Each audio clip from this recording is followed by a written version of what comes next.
Est-ce que vous saviez que la voiture est un objet d'art? On va voir plein de trucs tous ensemble, de phénomènes artistiques un peu éparpillés à droite à gauche dans le monde qui nous font nous dire que oui, la voiture est un objet d'art. Merci à Cook pour le visuel et en attendant, générique.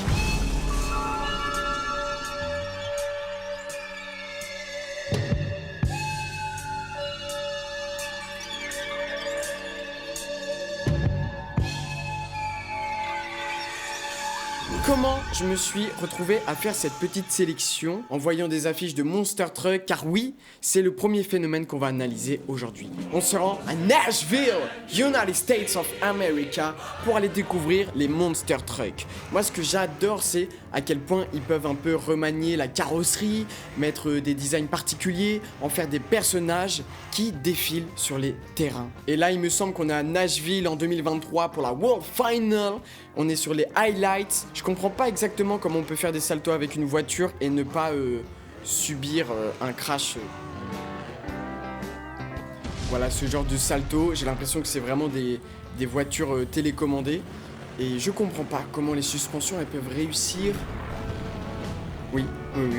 Réussir à tenir et qu'il n'y ait pas d'accident et que tu meurs pas à l'intérieur de ta voiture. Ce que je kiffe, c'est vraiment comment ils déguisent leur voiture, ça j'adore. Petite licorne, tu vois, parce que après tout on peut être des mecs durs, des mal alpha, mais avoir un côté licorne. Voilà, et là, quand t'as un crash comme ça sur le côté, je comprends pas comment toi à l'intérieur tu survis. C'est des trucs télécommandés ou il y a des vrais gens? Tu vois, si tu peux flex avec ta voiture, c'est encore mieux. Si tu peux la faire tenir en équilibre, c'est très impressionnant. Mais je paye tous les jours pour voir ça. Mais oui, direct. Bon, ah oui, il a perdu son volant. Tu vois, et là pour moi, normalement, t'es mort. Dans toutes les voitures du monde, tu fais un truc comme ça, un looping, tu meurs. Là, t'atterris sur le toit de la voiture. C'est obligé de mourir. Et oui, je considère ça comme de l'art. C'est un spectacle vivant. Il se passe des acrobaties. C'est un spectacle. C'est de l'art, bien évidemment. Et j'avais essayé de me rendre à un spectacle de Monster Truck en France quand j'étais parti en tournée. Je sais plus où est-ce que c'était.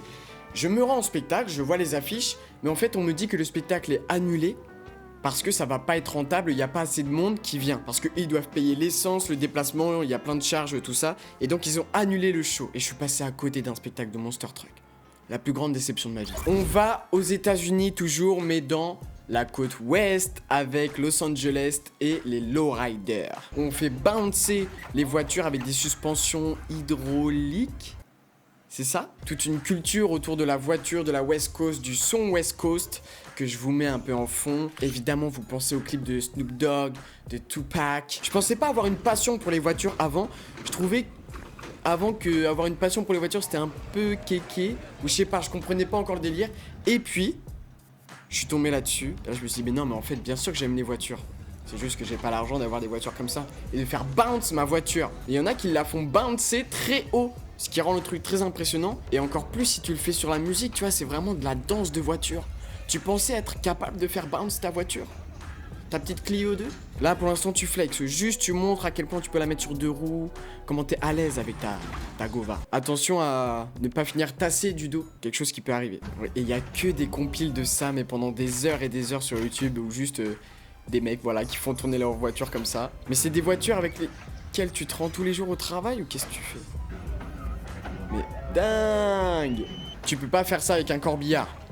Ou alors peut-être que si, dans leur culture, ça peut être un peu un truc, un signe où tu fais bounce ta voiture, t'as lowrider mais c'est à moitié un corbillard, donc tu fais bounce une dernière fois ton pote mort. Dans les guerres de gang, peut-être. Ça peut être un délire. Et donc qu'est-ce qu'une suspension hydraulique? Électro-hydraulique est un système de suspension avancé qui combine des actionneurs hydrauliques avec des contrôles électroniques pour offrir une stabilité et une qualité de conduite supérieure dans les engins lourds. D'accord. Bon. Personne n'a une lowrider à Caen? Bon là on était un peu sur le tuning californien. Évidemment il y a du tuning français. Et n'ayez pas honte de ce tuning français. Par contre ça marche un peu plus sur certaines voitures. Celle-là ça marche. Il y a des voitures ça marche un peu moins. Parce que c'est moins vintage, c'est trop moderne. Et c'est des voitures de base moins coûteuses je pense. Je m'y connais pas. Mais voilà, moi je trouve ça toujours intéressant. Oui, ça me plaît. Ça me fait penser à Taxi, le film marseillais. Ça me fait penser à ça. Non, j'aime pas la jaune, non. Ça, j'aime. Est-ce que vous seriez prêt à sortir avec ça dans la rue pour aller à votre travail avec des jantes incroyables? Ça, j'adore. Tu fais voir un peu ce qu'il y a sous le moteur, tu vois. Super. Et c'était... Attends, c'était Mr V qui avait fait de sa Fiat Panda un truc de ouf, là. Voilà. Il en a fait un truc comme ça. C'est stylé, non? Ouais. Je suis dedans. J'ai capté. Vous savez ce qui est important? Un bon système son. Parce que des fois, tu rentres dans des voitures de copains, ils ont un système son dégueulasse. Et tout le monde se branle un peu, pour moi, sur les grosses basses. Avoir des grosses basses. Ok. En République Dominicaine, ils ont des concepts aussi. Où vraiment, tu déplies le coffre de ta voiture, les portières, tout ça. Et à chaque fois, tu as un système son avec des néons et t'en prends plein la gueule. Et ce que je kiffe, c'est que c'est pas le genre de son auquel tu pourrais penser au début quand tu vois un truc comme ça. Et en fait, ils se la foutent grave sur de la cumbia un peu modernisée, sur de la baile funk, des trucs comme ça, c'est incroyable.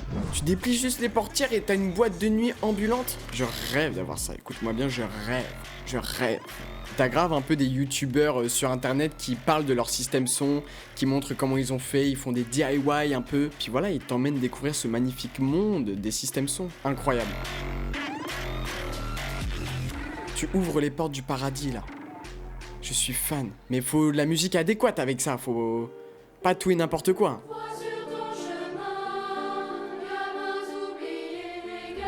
Regarde-moi ça. Un mur de son. Et ce qui est hyper stylé, regarde la nuit avec les néons. Et tu déplies le système son, et bam, c'est parti pour la meilleure soirée de l'année. Ah, le nombre de LED, de néons, waouh, ça picote.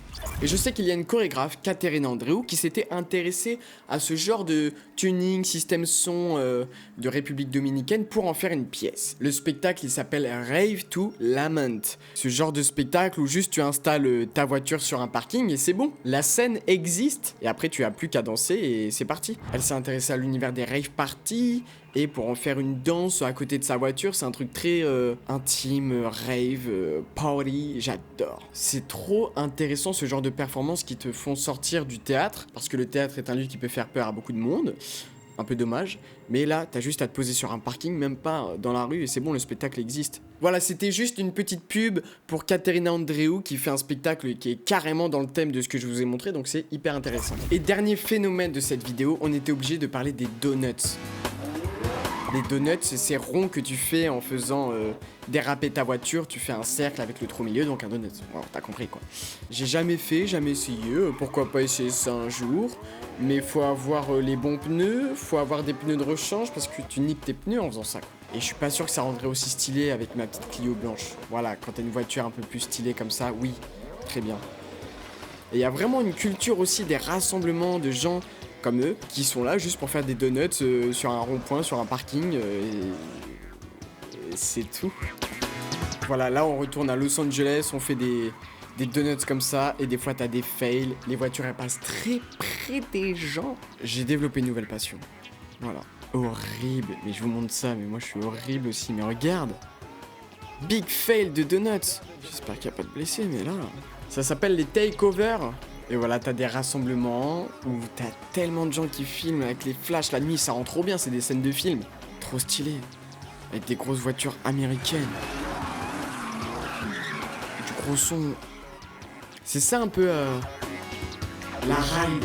Là, t'as des voitures qui bloquent pour empêcher la police d'arriver et faire 2-3 donuts et repartir en 2 spi, tu vois. Regarde, on dirait un balai de voitures. Elles se tournent autour. Elles se regardent. Après, peut-être va y avoir un bisou. C'est un peu mignon. Merci à tous d'avoir suivi cette vidéo. C'était Anka Postic pour une nouvelle histoire de l'art. Aujourd'hui, on était en train de parler de voiture. Demain, de pot d'échappement. J'en sais rien. Merci à tous et à bientôt.